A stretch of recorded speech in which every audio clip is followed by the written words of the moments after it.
Okay.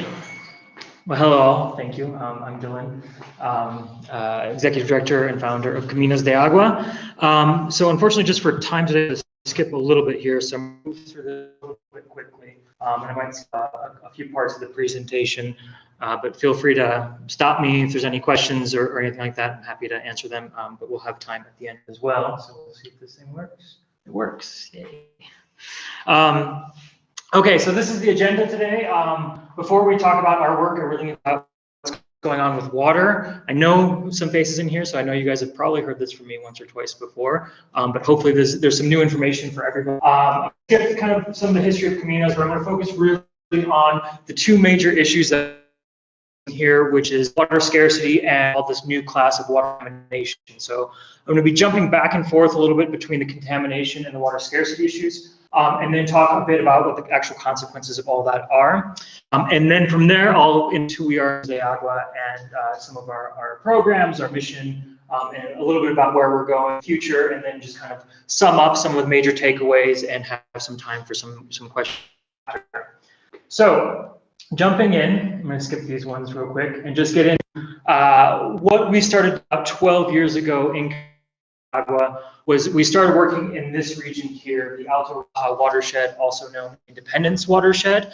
And for a variety of reasons, we decided that this was going to be our area of impact as an organization.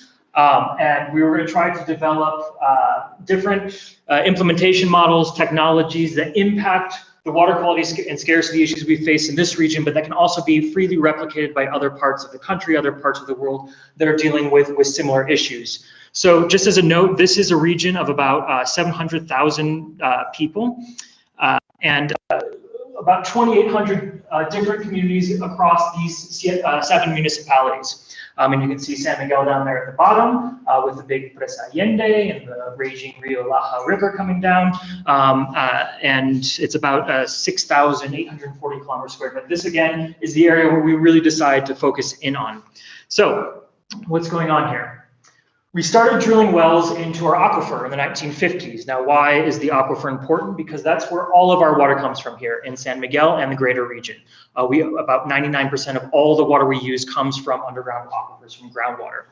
And so with the advent of the tube well technology back in the 1940s, more so in the 1950s and 60s, we started drilling wells and we started extracting water. Now, when we first started doing that, we could drill wells maybe 10, 20, upwards of 40 meters deep before we hit water. Now what happened is with the first green revolution in the 1970s, we started doing a bunch of production here in the region and we started extracting a whole lot of water. So much so that by the 1980s, the water level had actually, sorry, I'm getting confused here about where I'm at. The water level actually started declining in our aquifers. So we used to think of groundwater as aquifers as a renewable resource, right? That rain falls, it infiltrates into the ground and it starts to fill up these underground basins. What we're learning now in the 21st century is that that's not really the case. Around the world, this is not just here, we're extracting more water than goes back in by recharge.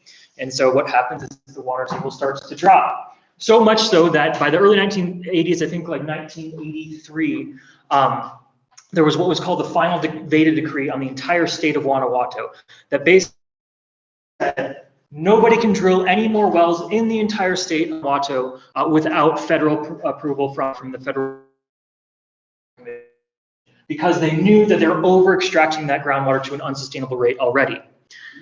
That didn't really work, so much so that this is just looking at our aquifer, by the way, not the entire state, but that Veda was on the entire state. But what happened is that in the 1980s or so, when they put that on, we had about 1,500 wells in our watershed. Today we have over 3,500. So obviously that decree didn't work. We continued to extract water, and the water continues to drop. It's actually some of the most overexploited groundwater, and we're losing about more than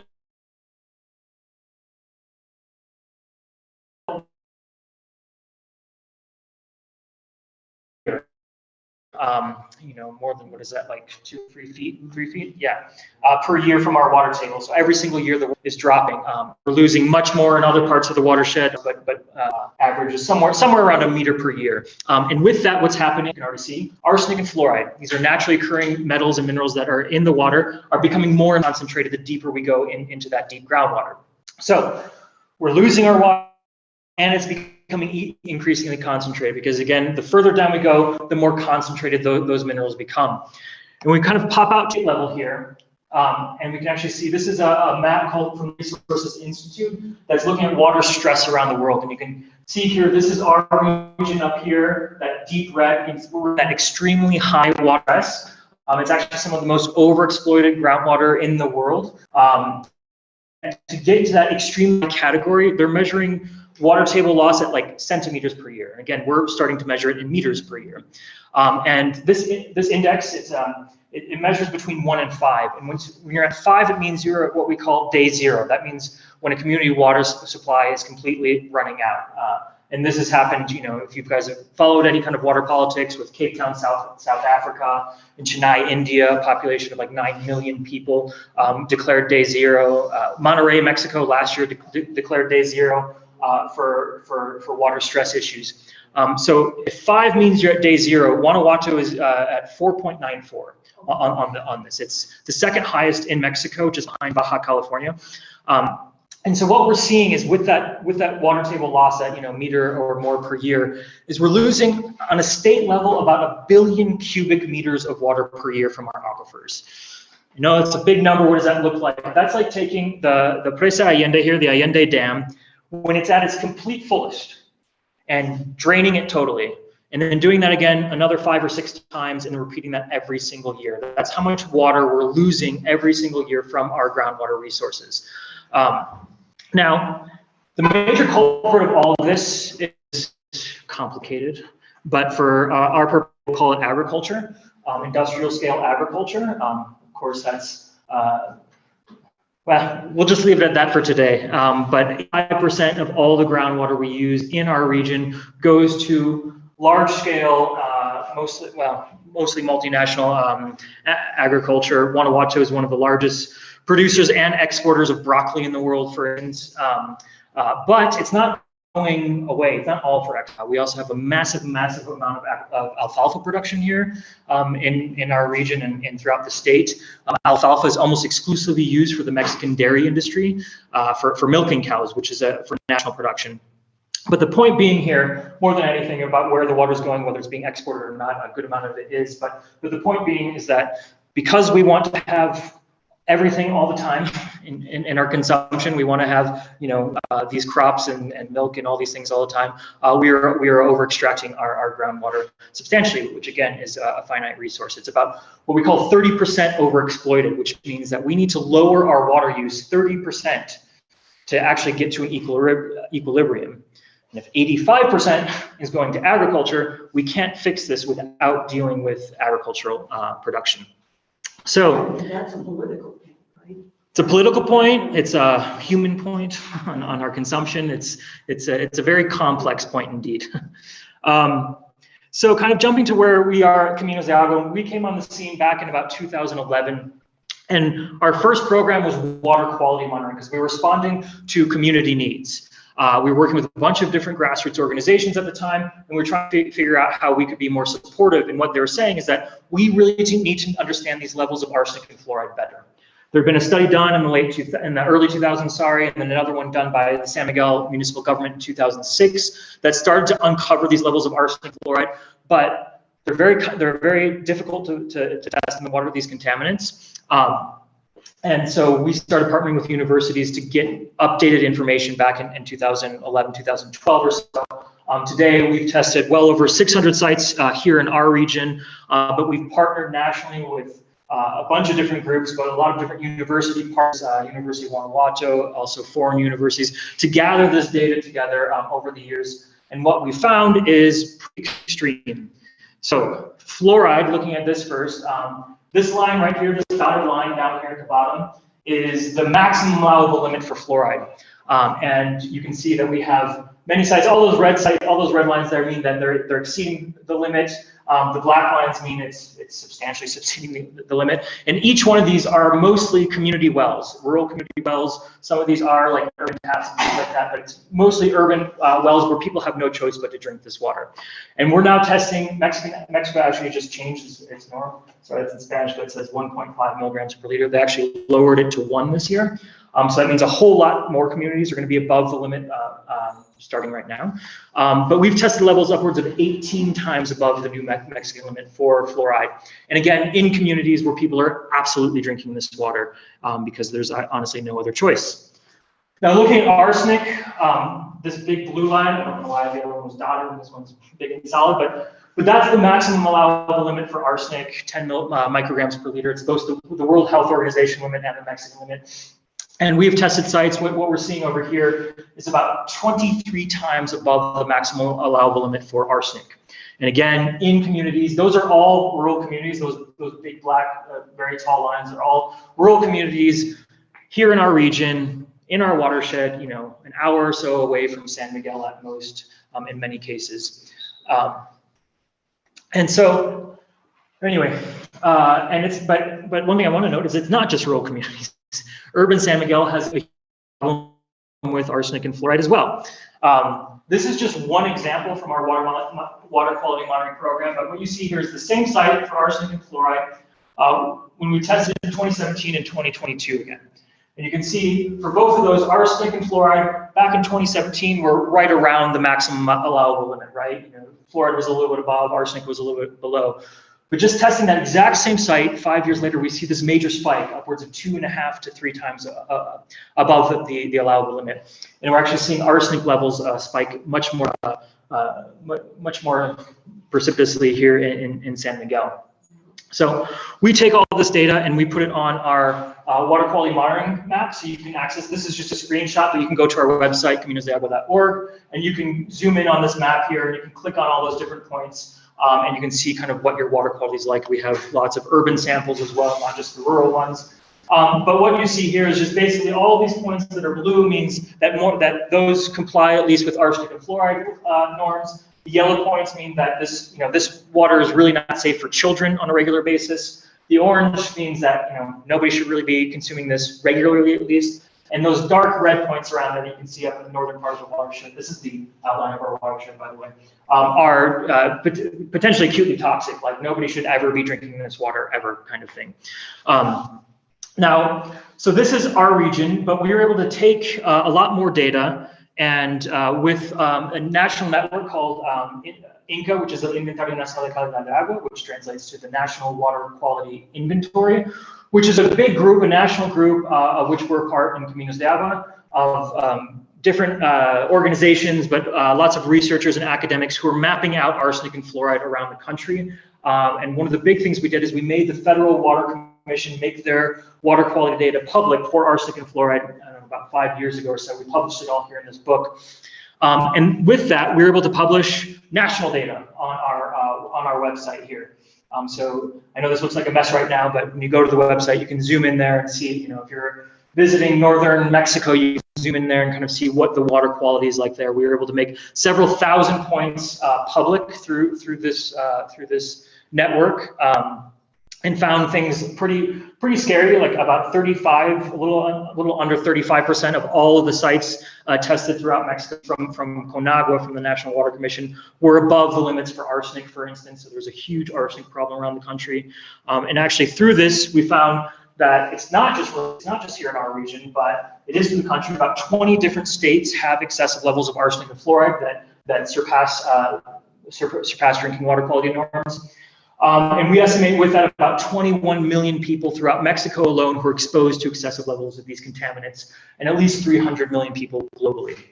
So that's all the problems. Now, what are the actual consequences of these problems, right?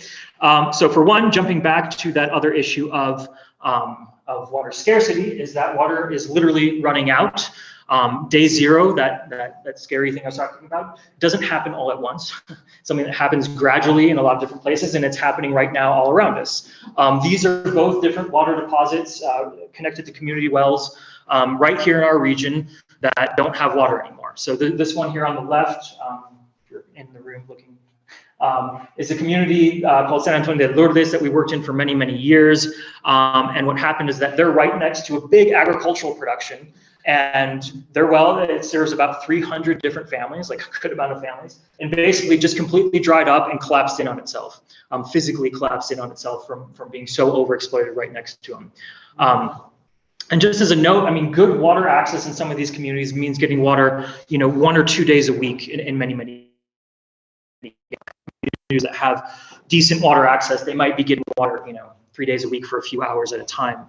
And just as looking at another example here, this is the community of Llano Verde that we worked in. This is a very small little ranchito located in San Luis de la Paz, about an hour and 10 minutes away from San Miguel here.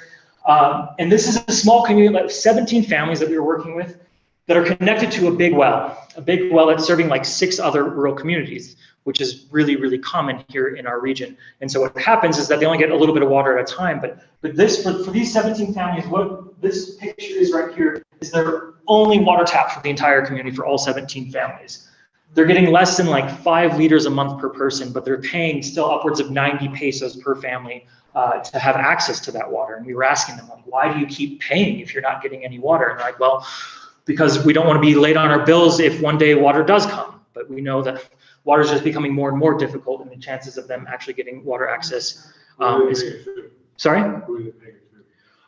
In this case, to the rural, it's independently run by the water management of that well. So they're the ones that are, it's these 6 different communities together that I believe that's the case with this one. The water politics in each community is a little bit complicated, so it's not always fully sure. But it's not, I don't think that's to the municipal government. I think that's to the actual water committee.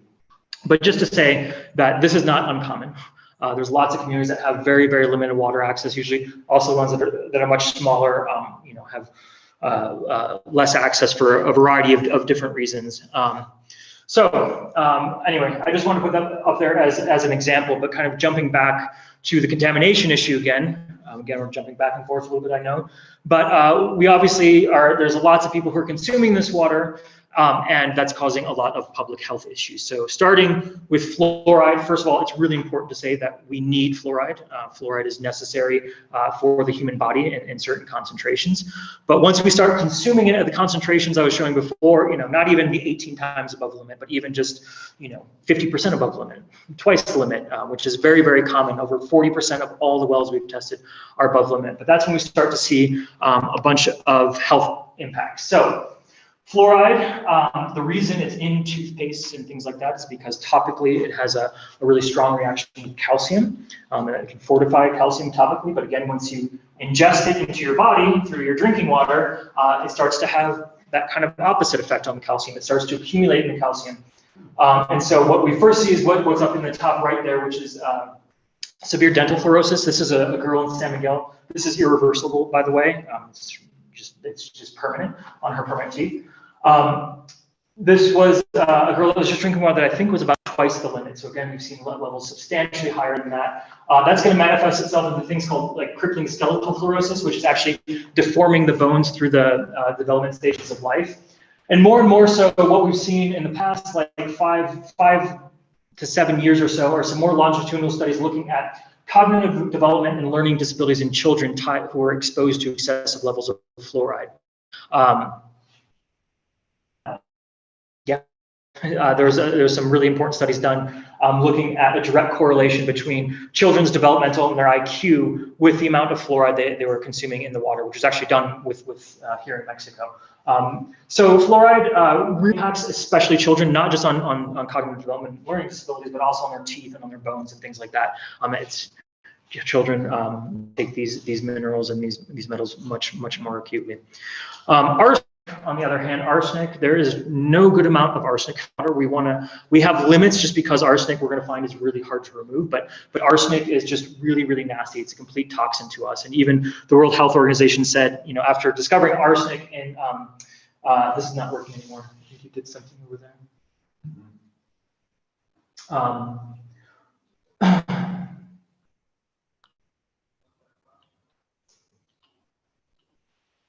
There it is. Called arsenic in naturally occurring groundwater, quote, the largest mass poisoning of a population in history. Discovering the impacts of arsenic on human health in Bangladesh over many, many years, starting in like the 1970s.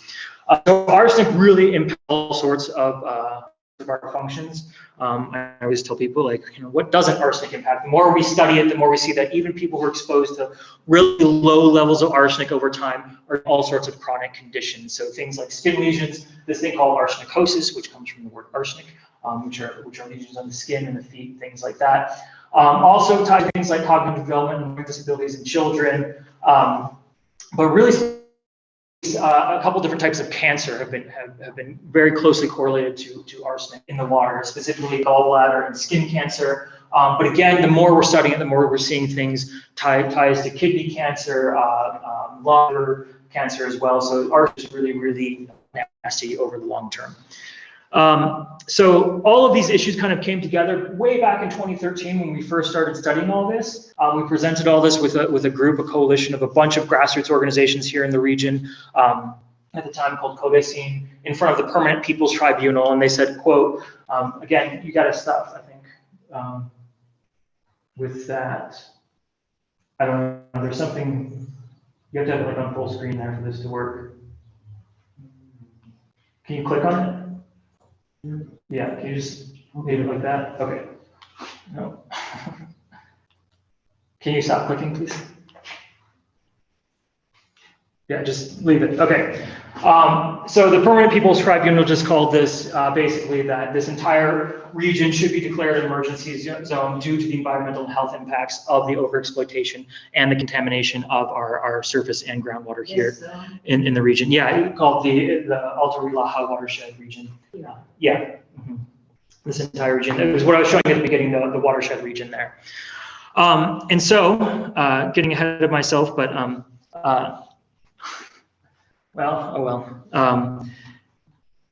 ruining the takeaway on that. But so, what removes arsenic and fluoride? Why don't we just filter these things out, right?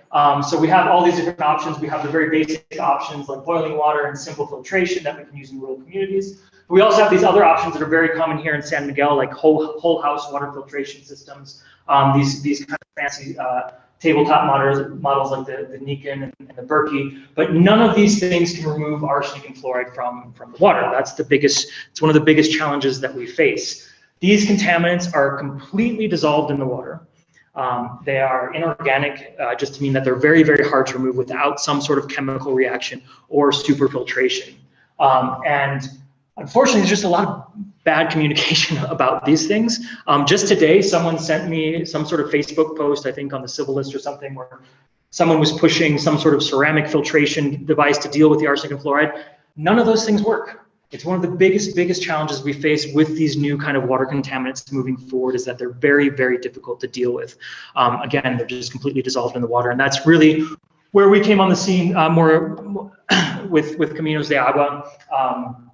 Again, we started monitoring the water quality throughout the region, but we also started looking for other solutions to these problems as well. So we're today both a very technical as well as a social environmental organization. So we have engineers who are working hand in hand with community organizers and educators in the field to develop educational programs, but also all sorts of other technological solutions to deal with these issues. We're a full-time staff right now of 15 people, and working in many different communities throughout the region here, which we'll talk about in just a minute.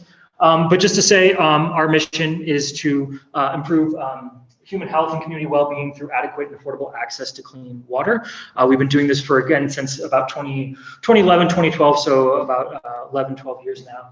And we have really 5 core programs. So I talked pretty extensively about our water monitoring program already. So I'm not going to go too much more into that, but we also have our technology development side, where we're actually trying to innovate solutions, because again, some of these issues, specifically the arsenic and fluoride, are very difficult to deal with, and there's not a lot of good solutions already on the market that deal with them.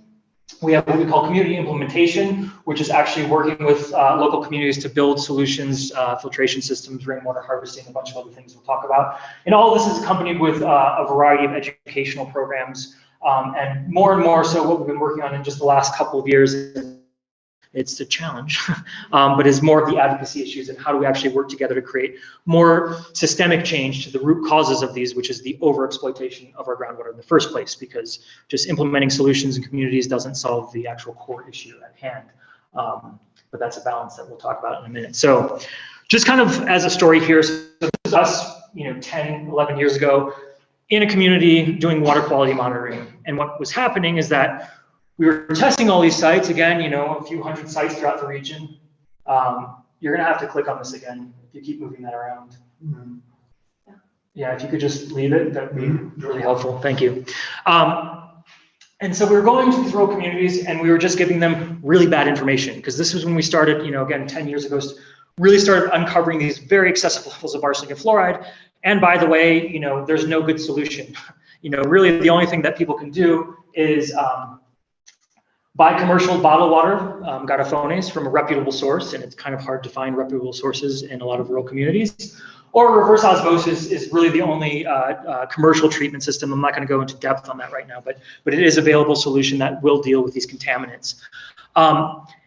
Neither one of these is very accessible to rural communities. Buying bottled water is very expensive. It's not something that most families can afford in the long term, and reverse osmosis is also expensive, but it's also very technical and challenging in a bunch of different ways as well. So it just got really depressing, giving people bad news all the time and saying, by the way, yeah, we don't really know what you can do about it. And so that's when we really started looking at how to deal with these issues, how to actually impact real families that have to deal with these contaminants on a day-to-day basis. And so when we started thinking about it, there's other organizations that were already doing this, but really the answer was you have to look for an entirely different water source. These contaminants are so difficult to remove, it just made sense to look for a water source that was inherently free of arsenic and fluoride, which is, in this case, rain. Rainwater harvesting programs. Rain is inherently free of arsenic and fluoride, and so we build all sorts of different kinds of systems. Basically, what you have to do is store a bunch of rainwater in giant cisterns to last a family or a school or whatever to have enough water to last the entire dry season. Now, you have to pair those with some sort of filter, some sort of biological filter, because you can't just store water indefinitely and not have some sort of biological growth. And we don't want to replace arsenic and fluoride contamination with biological pathogens and make people all sick and vomiting, right? And so this is just one design. You can use all sorts of those other filters I already showed. All those filters before that we were looking at don't remove arsenic and fluoride, do remove biological pathogens. That's what most filters are designed for, at least low-cost filters. And this is just kind of a parenthesis on this, but this is a filter that we produce in Caminos de Agua. It's called AguaDapt, but it's a low-tech biological filter that we use here with our rainwater harvesting programs. But we also distribute around the country through a variety of NGO partners. So this is a long-term collaboration we've had in southern Mexico and Chiapas State with our filters and their projects there. But one thing I was saying before is that here in our region, at least, all of these programs are very tied to our educational programming. It's really paramount to have really good education going along with this, and so that's why a lot of our team is focused on the education, the community outreach and education part of our work. And so we're doing all sorts of things, developing obviously informational community educational programs. We have a 7-module educational course that we've built and we've adapted to deal with, to implement in all sorts of different settings. But we also do things like technical trainings on how, training people on how to actually build and maintain these solutions over time. And also developing educational materials, because one thing we found is that specifically with some of these new challenges we're dealing with, like the water contamination issues, arsenic and fluoride, is that there's not a lot of good educational materials about it. And there's lots of misinformation about it too. And so we've had to develop over the years many different educational materials to help complement all of this work. So we've been able to do a lot in 10 years.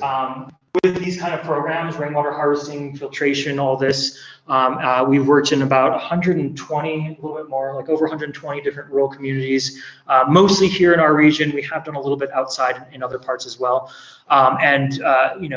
Most importantly, we've done all of this work very closely with grassroots community organizations, which help us really expand our impact of being an organization of 15 people. How can we, right now we're in about 45 different communities doing this work, and that's because we really rely on the expertise and the experience of grassroots organizations, community leaders, and with that, we've impacted somewhere like around 45,000 people directly through our technologies, at least. I think much more through education and stuff like that.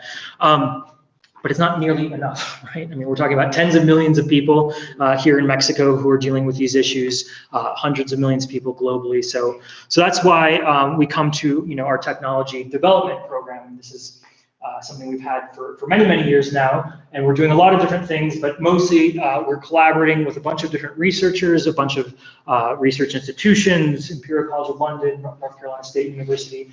We've been able to really expand our reach by partnering with researchers who have labs, who have budgets, who are looking to make a difference in the world, but they don't know how to get into communities and actually do it. And so that's how we've been able to partner with them to have a really kind of nice symbiotic relationship with academic researchers around the world to develop these solutions and increase our impact. And we're working on several different things, a whole bunch of different projects. I don't want to go into all that right now. I just want to talk about one specifically because I think it's the most important that we're doing right now.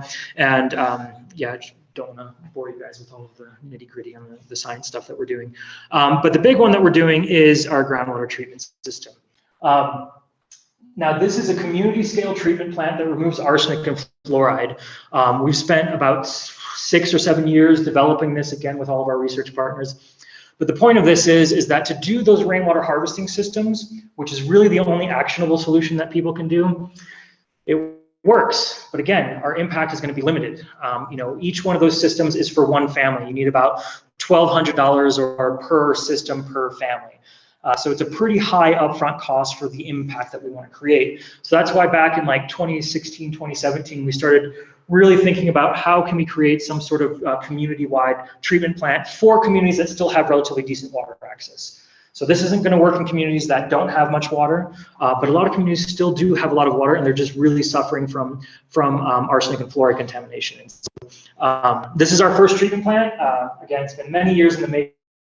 It's currently serving a community, a very small community. It's a pilot community right now of 40 families, but the same initial install cost as one rainwater harvesting system for one family. Now, it's not to say that it's 40 times cheaper. There's a whole bunch of other costs that go into it, but just the initial install costs were literally about 40 times more inexpensive. We think the long-term costs are going to be upwards of like 7 or 8 times more inexpensive than rainwater.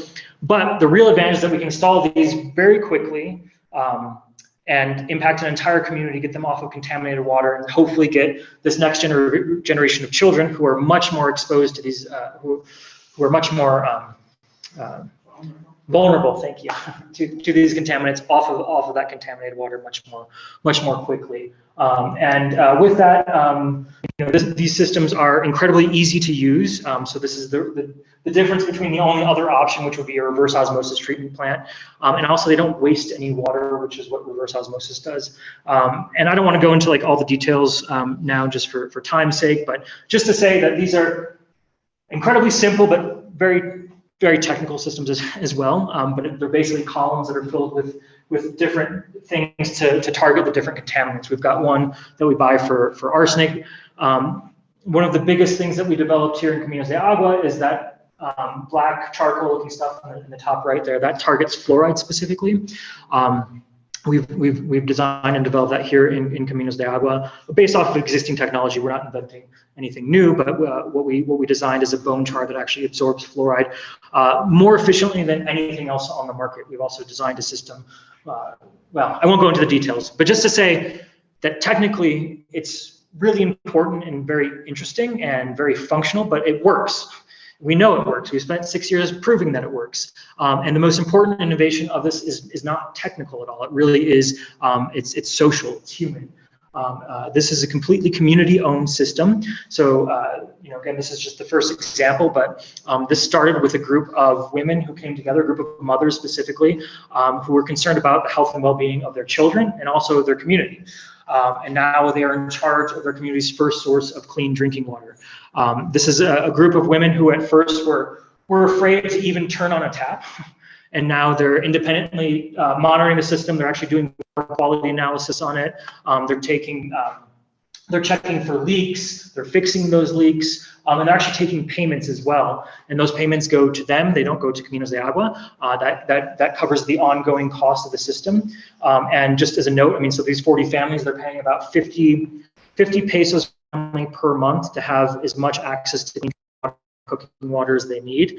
That's the membership fee. So it's about the price of one garrafon, I think, now here in San Miguel. And so it's very, very affordable. But with that, they're able to cover all the ongoing costs of operation and maintenance of the system, and actually have a little bit of savings as well. So we're looking at how to expand that out moving forward into the future. But this is how, you know, in Caminos we've been trying to create this kind of marriage between the technology and the technical part of this, and the actual social and human part of it as well. So, kind of starting to finish up here, but looking about where we're going with all of this in the future, we've identified really kind of 3 priority paths, kind of an encompassing theme, which is community. But what we're trying to do is greatly expand rainwater capture moving forward as a much broader resource in a bunch of different ways. But we also have to scale community water treatment. And so one thing I didn't really mention, but you know, we talk about the root causes, the overexploitation of our groundwater by big agriculture.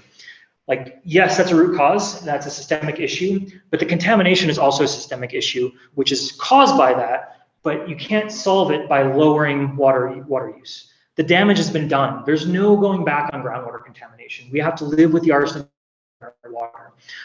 There's just no way to dilute it out at the levels we're dealing with right now. And so that's why we really do believe we have to scale community scale water treatment if we're actually going to impact the people, not just here, but throughout the country who are dealing with these issues.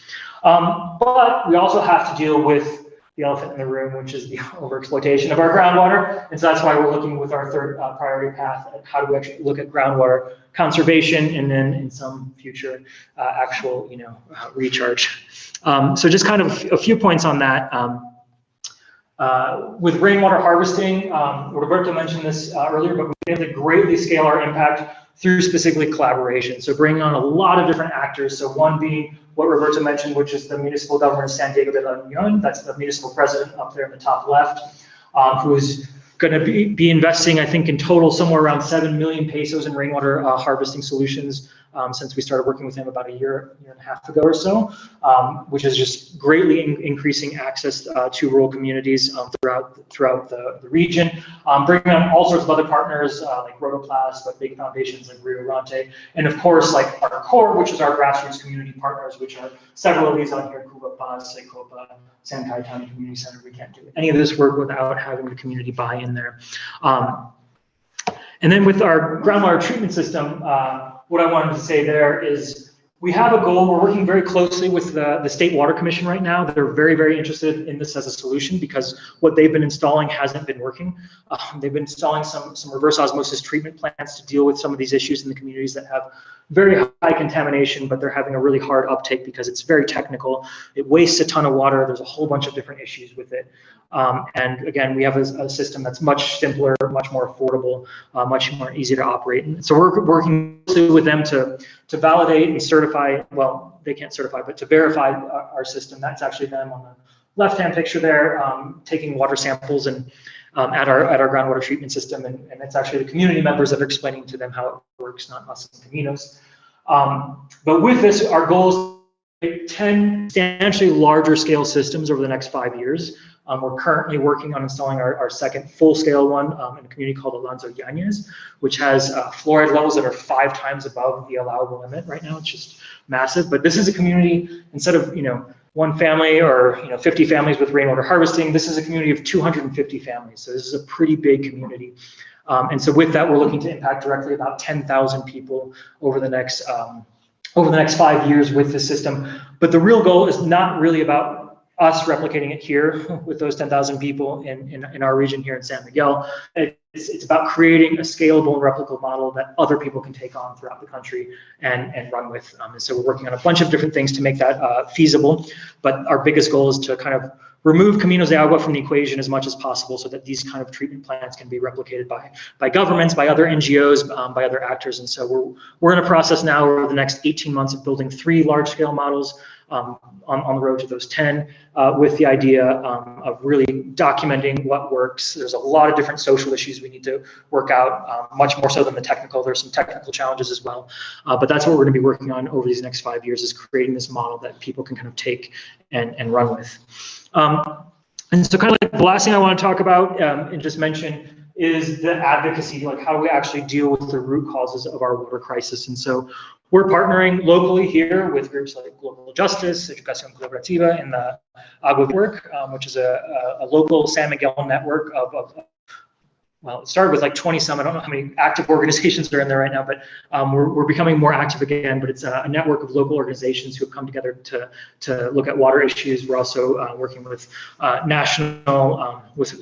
and state level on various different things, and looking at how to create different sort of models to actually lower overall water use over time. It's not something that we do in Caminos, but what we've always acted as a catalyst. And how do you get the right people in the room? And so we're working with a bunch of different groups who are doing a lot of great work on this, looking at groups like Regeneration International and Bioorganica that have some interesting models of agave, which is actually turning into a global movement right now. And agave is just as an example of like the potential here, but potentially 20% of all the groundwater we take up is going to alfalfa, which I said earlier is almost exclusively for milking cattle. It's fodder, right? But right here in San Miguel, there's an example of goat, subsisting largely off of agave fodder. And so if that can translate to other ruminants like cows, you might have not only a low water use crop, a native species here, agave, which like uses almost zero water. And that could have a really, really big impact. So there's a bunch of other groups that are looking at these kind of models on how you bring, government together. That's the federal Secretary of Agriculture who's coming here looking at some of these issues. And really what we look at, what we can provide with Caminos is kind of bringing those people together, but also bringing the rural communities that are most impacted, because they're always the ones that are left out of the discussion. And we think that their voice is very, very critical in actually creating these kind of long-term solutions. And so that's kind of what we're focusing on together. And I kind of mentioned this before, but that's really one of our biggest challenges in Caminos de Agua, and it's why I'm here today and why we try to be out as much as possible, is that to get that critical mass, we really need to continue to raise awareness and broader social participation in these issues. Again, I mean, I see it all the time, just bad information out there about how much water we have, what the contamination is, what filters you can use, all this kind of stuff. And it's really hurting this. And so that's why we're really out there trying to build more community, get people the right information, and look at other ways to deal with these issues in the long term. So I'll leave it at that. I think I already talked about this, but just kind of some of our major achievements, but I won't harp on that. I just want to say that, again, we can't do any of this work alone. And that's why we have this big network, everything from big foundations and lots of research partners. But again, really coming down for us to the grassroots community organizations that really bring this work forward for us, for all of us. When I say us, I mean all of us. And just ending here, I want to kind of recap. I know I just threw a whole lot of information at you all. If you obtain, a small percentage of it, I'll be very, very happy. But just to kind of recap all of that, is that our water supply is absolutely finite. We are completely subsistent on groundwater, which is it's not a renewable resource, at least as the way we're using it right now. And so because of that, it's dwindling and it's increasingly contaminated with, again, very, very difficult to remove, that being the key. Arsenic and fluoride in our case, and potentially with new contaminants in the future for a variety of different reasons, but that's what we're doing right now. Sorry. And it really is industrial agriculture that is the main cause. Again, they're using over 85% of our groundwater in the municipality of San Miguel, where people are so upset about overdevelopment, and you absolutely should be. And there's all sorts of issues with overdevelopment, but so many people ask me about the water issues. Where are we going to get the water? 93% of all the groundwater we extract in the municipality of San Miguel goes to agriculture. So we can be as upset as we want about overdevelopment for a variety of reasons, but at the end of the day, they're not going to be the ones that are overusing our water. It really is massive scale agriculture production. We just can't get away from that. And so I would say that this creates threats for all of us, but I think I've presented at least, tangentially there, like as far as water contamination and things like that. There are things that everybody here in this room, and I think they're on the Zoom, can do to deal with these issues in your own home. But it really is the rural communities here, our neighbors, that are at the greatest risk of these water issues moving forward. And so with that, I think we really have to deal with creating solutions that impact the rural communities and these people that are most acutely affected by these. issues, but we have to also do so while also looking at the root causes of how do we create coherent water management moving forward, not just for here in our region, but throughout the country. This is a national thing. This is a global thing. I could do a whole other talk on global water issues and all that, but I won't do that today. But I do think that this balance is really important because a lot of people come to us and they really talk about, well, if you're not really solving the root cause, why spend so much time on working with rural communities? Why not spend all of your time dealing with that stuff? And it's like, well, the policy issues are really complex. They're really difficult, and they're not just tied to agricultural water use. It's tied to all of us and how we consume things in this world. And at the same time, we have a bunch of people who are impacted right now today with these issues, and they don't have the luxury of waiting decades for some sort of systemic. So, and at least for me in Caminos de Agua, that's what gets me up, is just actually impacting real people every day. We have to create those solutions right now for people, even if it isn't attacking necessarily the root cause of all this. I don't know what that says, but I would say, this is my depressing one, but that we're not alone, which can be good or bad, I guess. But this what we call this new class of chemical water contamination is really impacting people all around the globe, which also means there's a lot of different people working on it too. And so we hope that there's going to be a lot more dynamic solutions moving forward. And if you could click the next one, I can't click anymore. But the last one there is that as big as it all is, I do think that these issues can be solved. Again, it really does take that last thing I was trying to bring home, this broader awareness and action and support, because if we're not aware of what's going on, we really can't act on it, right? And we really need to create that critical mass. So with that, just ending, I would say, a lot of people ask what you can do. There's lots of things. I would say, first educate yourself. You can get your water tested through us if you're interested, but you can also sign up for our mailing list. We try to put out a lot of good information as much as possible. Trying to put out bulletins and other sorts of materials that we hope will help educate everybody here. And with that, I would say educate others. Tell your neighbors and families and friends. Send them to our materials and also we'd be happy to give other talks. We have a very talented team of people that can do these kind of talks, and so we can do it both virtually or live or simultaneously at the same time, like we're doing today. There's a on that, and I would say participate. Installing a water system in your own home is not going to solve the issue by any means, but it is going to continue to make us more aware of what we're doing. So just being able to participate, capturing your own rainwater, it's a really inexpensive, easy thing you can do, and in the long term, it can actually help offset some of your other water use and things like that. Obviously, you can donate to us; we're a nonprofit, but also we're constantly looking for volunteers. Really wide network of people with, it's one of the great things with San Miguel is you have a huge community of people with all sorts of expertise in a lot of different areas, and so we've been able to build up, all sorts of, retired, physicists and things who live here who are helping us with our, dealing with some of our technical challenges and things like that. So that would be another one as well. So I think that's all for me. Yeah, that's all. So if there's any questions, I'd be happy to answer them. Yeah. I'm trying to get an overview of the actual water that exists. I mean, from the look of the aquifer, we're gonna hit zeros, and that's Can been. you go up to the front and talk to the computer for the people who are running? Or I can repeat it too, if you want. I'm trying to get a picture of the whole water scene here. If the aquifer disappears, that's a possibility, right? Some of these problems won't be the issue anymore, right? So also, if the aquifer disappears, what happens to all the space it used to occupy? What happens to the land and anything built on it? What is the implication of losing your aquifer? Okay, so that's a complex question with not an easy answer.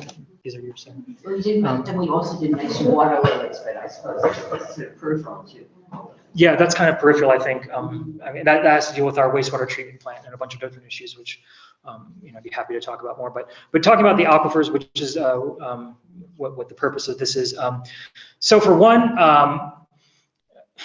we're always going to depend on groundwater, and there's all sorts of people who've said over the years, like, oh, we're not going to have water for 20 years, but it's not based on any actual studies. we keep going deeper and deeper into the ground, and we keep finding water. And we're actually at a very high point in the ground when you actually really think about it. And so around the world, people are drilling wells much deeper to access water. I know when I first started doing this work, 10 years ago, people were saying that, or no, that Querétaro was going to run out of water, something like, in 10 years, 20 years ago or something like that, what people were saying. And, they're still finding water there. Some of their wells are over 1,000 meters deep now, but they're still extracting water. What's going to happen is we're going to continue to extract water, and that the quality of that water is going to continue to deteriorate more and more the deeper we go. But, anybody who says that they have an idea of how much water is actually in the aquifers, they don't. Those are really, really difficult studies, and I know for a fact nobody's done those studies here in this region. They just haven't. They're very complex studies, and so that's. I'm not saying it's a good thing, but I'm just saying that being fearful of running out of actually having the aquifers dry up is not something that's going to happen. I think, at least in this time, it's going to be a lot more exploitation for a lot of time, and what's going to really happen, I think, more than anything, is that it's going to become really expensive to extract water at those depths. And so I think what's going to happen is that all of a sudden, well, not all of a sudden, but over time, big agricultural producers that are drilling, they're extracting water from 500 meters now, and they're already finding I used to extract that water for 8 hours a day or whatever it is, and now I've only got it for 4 hours a day, and so they're drilling deeper and deeper. At some point, the electricity because they don't actually pay for the water use, by the way, which is a whole separate thing on water politics, but they only pay for the electricity to pump that water. At some point, it's going to be financially not feasible for them to be extracting water from those depths. And that point, they're going to consolidate, I think, this is just pure speculation, but instead of a bunch of mid-range producers, you're going to have just a few larger, big scale producers that can afford to extract water at those depths. And at some point, when it doesn't make sense for them, they're going to leave as well. And that's when the aquifers are going to start recharging. And maybe in a couple thousand years, the aquifers will recharge. I think that it could, because there was articles when I first came to San Miguel that said they tested the water and they found that it isn't recharging because there are no atomic particles in any of the water they tested. That means it's close. Well, it's not recharging from the State Water Commission. They're monitoring wells. It's just, you don't have to look at atomic particles. You just have to see the water table physically dropping every year. Yes, but that water is very old water. Yes. Meaning that when it hasn't received water since the atomic bombs were. Oh, I see what you're saying. Okay. And so they can date that water and see that no new water has come in to replace that. I don't know if that's still true. That's what we were told about 20 years ago. I haven't heard that. I'm sorry. So I'm not super familiar with that. All I'll say is recharge takes a long time. It takes a long time for water to move into the subsoil. Is that the right word in English? No. Subsoil? Yeah, sorry. And yeah, it just takes a very long time. And just jumping to that other part of the question about the actual ground collapsing and stuff, that's happening.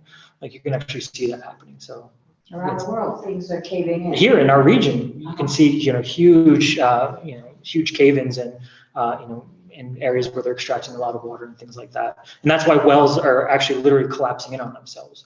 Once it becomes so dry. I gave one example of a community there where the well literally collapsed in on itself, but it's one of several that we know of that literally dries up and collapses because of the instability. So, yeah. So, then what? How do we protect people from that? We have to go away.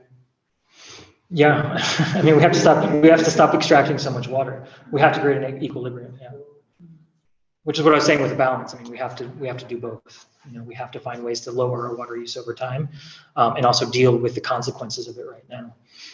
But we don't have any solution for those consequences. Stop using water. Yeah. Lower our water use. There's no other way to do it. You can inject water and things like that. There's all sorts of other things like that, but I don't think that's really feasible for this region right now, cost-wise. Yeah. If you have a question, you should give it into the computer. Where does the water and grassroots come from? So the question is, where does the bottled water in Garrafones come from? So it comes from the same aquifer, 100%. Huh? It's as dirty as the water in the farm? It comes up that dirty for sure. So let me give a caveat there. So If it's treated here in San Miguel or here in the region, it's coming from our own groundwater. Otherwise, it's coming from somewhere else. But what you expect to be happening is for the bottled water companies to be treating it with reverse osmosis, which will remove arsenic and fluoride and any other potential contaminants. And so we say that absolutely, like most bottled water companies do that, but not all of them. And there's actually been a lot of studies done, one by Dr. De Gracias from the UNAM San Luis Potosí, where she was looking at, I can't remember the bottled water company, so I don't want to throw anybody on the bus, but a major bottled water company, I mean, several of them, but found, I think, one specifically that had really excessive levels, like 7 times above the limit for arsenic and things like that, because they weren't properly doing reverse osmosis. So it kind of depends, but generally speaking, the water we've tested here in San Miguel has been fine. We talk a lot about Marnier, bottled water company. I don't know anything about their business model. I just know that they treat their water here in San Miguel. We've been to the plant a couple times. Everything's above board from what we could see. You know, they're testing the water, or they're treating their water with reverse osmosis, and we have no reason to believe they're not. The ones that we don't know anything about are like the big ones like Ciel and Santorini, all that stuff, because that's not being treated here. That's coming from Celaya, it's coming from Querétaro, it's coming from much more industrial places, and we don't know what people are doing on a day-to-day basis with that. So. Ciel is? Most of it, I mean, I don't think they have a treatment plant here, as far as I know. That's Pepsi Cola, isn't it? I think Ciel is Coke, I think, yeah. Okay. But if you're interested in learning more, just to say that there's a really easy way to test your bottled water. There's a simple meter you can get, it's called a TDS meter, and we've developed some materials that tells you just how you can do a check. It won't tell you how much arsenic and fluoride's in it, that's complicated, but it'll tell you if they treated the water correctly. And I won't go into the specifics, but there's just a really easy way to do it with that 1 second thing that you do every time you get a bottle of water, and just test it yourself and make sure that it's above board. But yeah, it's really simple. It costs like a couple hundred pesos for the meter, and it's really easy to use. It's like dip it in, and it'll tell you. Any other questions? Yes, I'd like to, yeah, I'm here. Yeah.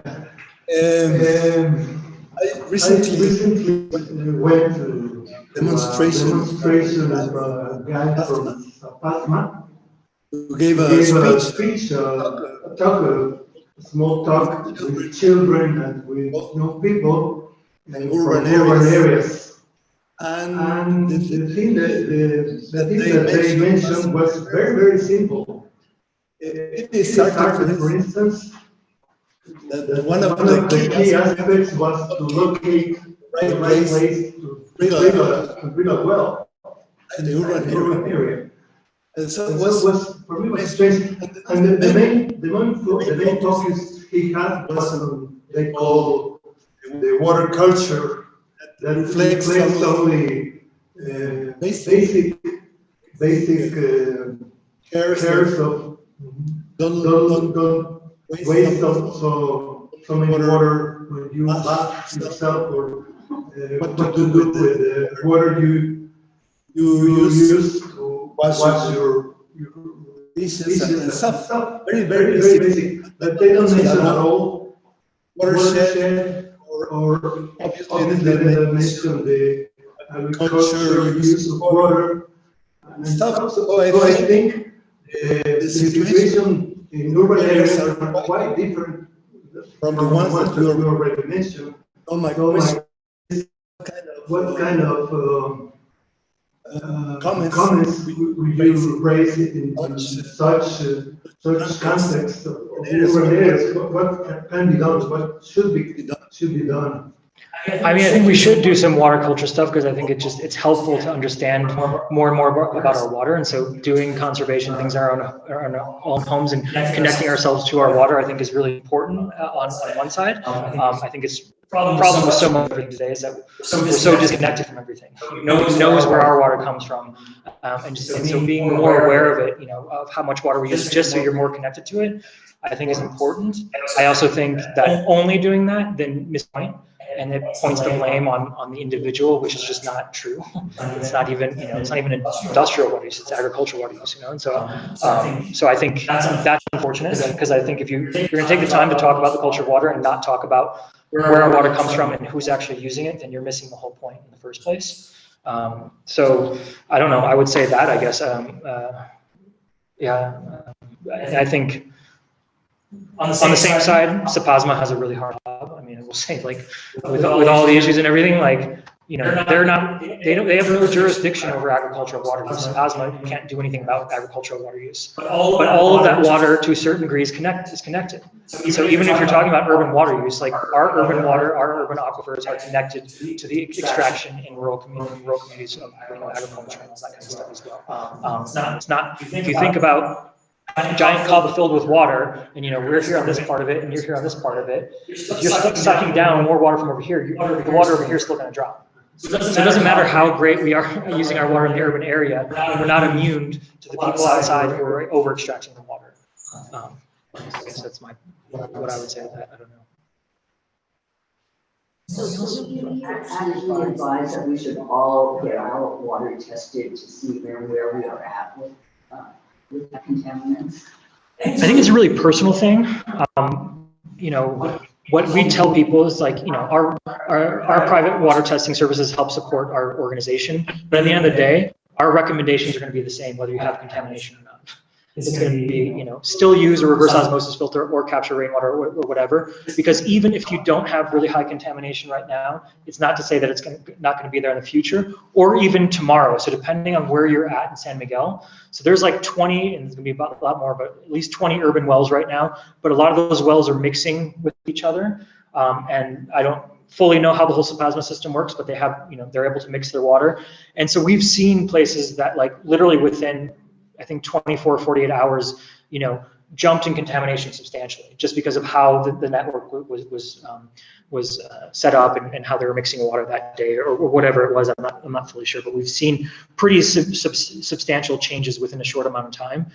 So just to say that, like, yeah, again, just because it's not contaminated today doesn't mean it's not going to be contaminated literally tomorrow, or at least, you know, years from now. And, you know, the one thing I'll say is that there are certain colonias that we've tested over and over again that have a dedicated well and are, like, fine. Like Los Frailes has its own well, and we've never really seen contamination issues with that. And so if you live in a specific area under very specific conditions, then maybe, you know, you can get away with something less. But, you know, reverse osmosis is a relatively inexpensive solution, and you know, why not do that anyway, I guess is my point. But So is reverse osmosis a solution depending upon your plumbing, your existing plumbing? how do you mean, sorry? Well, I tried to find out about reverse osmosis in my kitchen. Mhm. And when somebody from Caminos came, they said, well, you know, you just don't have enough room underneath your sink to have any kind of a system there. Yeah, I mean, there are some limitations. So the biggest limitation is space. You don't need a ton of space, but you need a space for you know, 10-liter container that needs to fit under there, and the filtration cartridges. And so even if you can't put it under your sink, you could put it somewhere else. You know, there's a way that you could set it up somewhere else. The most convenient way is to set it up in your kitchen, so you have a separate tap in your kitchen, and that it would be underneath your kitchen sink. But if you do have a small space under there, then that might not work, and you'd have to come up with a little bit more creative way of where to install it. I mean, you could still install it, but you just might have to install it somewhere else in the house. How big are they? There's like a 10-liter container that most of them have. There's some other newer ones, and so there's a whole world of them, but the standard one has, you know, a 10-liter container that needs to have water in it, and then, you know, a filter chain. So, you know, I don't know, can't do math off the top of my head, but it's not a huge thing, but, you know, you need some sort of space underneath your kitchen sink or something. Mm-hmm. Or again, you know, just kind of set it up a little bit more creatively, but it would take a little bit more. And what is it doing exactly? Reverse osmosis is doing a lot of things. What it is, it's a membrane that has just incredibly small pores, so small that even like dissolved ions can't get through. And so what happens is that, you know, you've got essentially water molecules that are getting pushed through, but very little else. And so all the dissolved ions, you know, a very small percentage of them is getting through. So it's stripping the water of essentially everything. And that's what bottled water is doing. So it's removing all of these kind of dissolved inorganics that are in the water and organics. And does your water then re-enter the public system? You're now, where do the contaminants go? Yeah, so that is getting shot down the drain. It's constant. That's why reverse osmosis uses a lot of water. So it's actually like constantly cleaning the membrane free of all of the stuff that it's separated. And that can go in a variety of places. You can make that go somewhere else. It can go outside. It can go for plants. It can go for a bunch of different things. Or normally they just go down the drain and goes back into the aquifer. Now, just as a note, that's what bottled water companies are doing away. I'm not saying it's the ideal, but it is what it is. And I will say that it's a very small water use. And so when we talk about our overall water use, agriculture using 93% of the water. And then you get down to our individual, which is really, really small percentage-wise. And then you get down to our drinking water use, which is the least amount of water we use. The actual waste is really small, like, it's a fraction of a percentage, a percentage point at the end of the day. I mean, it's a really small amount of water that we're talking about that's being reintroduced back. And how trustworthy are the garrafons that you buy in San Miguel? I think I just answered that. Yeah. That there are various companies. Yeah. I'm wondering if there's a good company that you can. Again, I mean, I already answered that. I said Marnier is the one that we've Marnier, just because they have their treatment plant here in San Miguel, and we've been there and they use reverse osmosis and everything's above board. That's the only one we've seen, so that's why we recommend them, but for no other reason. No problem. You take it away. I know it's a lot. It's Anything else? true that reverse osmosis takes about 3 to 1, about 3 gallons of water usage for every gallon of water you get out. Or more. Or more. Yeah. So they're not very efficient. They have to use a lot and they have to waste a lot of water, which again, not ideal. And that's why, for us, rainwater is, even better if you can get away with rainwater or our other treatment plant, but that's not really commercially available. But again, at the end of the day, I'll say, I try not to demonize people or anything. At the end of the day, it's such a low percentage of water that you're wasting that it doesn't make impact at all. I mean, if you're drinking in 5 liters a day per person, I mean, the amount of water that you're actually wasting is so insignificant compared to the big issue at hand.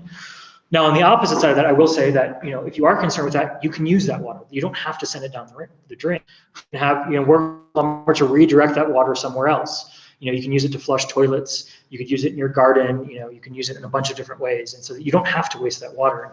We in Caminos de Agua, that water actually comes out more contaminated. So we used to separate it and use it for our laboratory testings. When we're trying to remove our fluoride, we could get contaminated reverse osmosis waste and use it in our own systems to, do some testing and things like that. So that's what we use it for. But I know a lot of other people who use it for like watering plants and toilets and things like that. So you can absolutely use it. Yeah. So is the best way to help through financial donations to support programs? Yeah, that's a great way to help, I would say. But, we're always looking for, we're always looking for volunteers for a variety of different things. I mean, depending on what your experience is, but we do look for volunteers for many areas of our operation. We also look for things like we tend to have lots of intern technical fellows come through and things like that, volunteers. And so, if anybody has an extra room or anything like that, that's a really great way to help us out. If you're willing to put someone up for a week or a month or more, that's always very, very helpful for us because we do have a lot of people coming, not only internationally, but just even from other parts of Mexico who come, for an internship like that, and just having a place for them to land when they first come to Miguel is always helpful too. Yeah. Anything else? Well, I think it's time to finish. Let me invite you to our next webinar that will take place this coming Monday, August 28th. And we have Christina Heatherton to talk about her book, Arise, Global Buddhism in the Era of the Mexican Revolution. She's gonna be here in person. No, it's gonna. She's gonna be here. On Zoom. Okay. And thank you very much. Thank you all. Dylan.